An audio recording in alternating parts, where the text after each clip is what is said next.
This is a sirloin flap, also called a bavette. Really huge muscle. It's on the side of the cow, like really close to the flank steak. But already the structure is completely different of the steak. You see the fibers of this muscle go like this, yeah? So always be careful how you're cutting it after the grilling.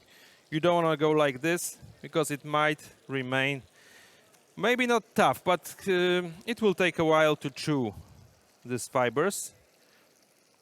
Okay, we take off the white stuff, I told you, the connective tissue. We're putting this only in butter, and we'll see the difference, how it cooks, if we don't get too much sear. But butter is actually, it receives plenty of flavor as well. So we'll cook it right here. And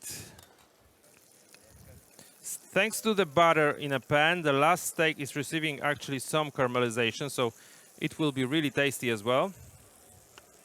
Yeah, but I think pretty much the steak is already done. We can check it with a finger, no problem. Yeah, feels really nice. So 1 minute of rest. So let's cut the sirloin flap.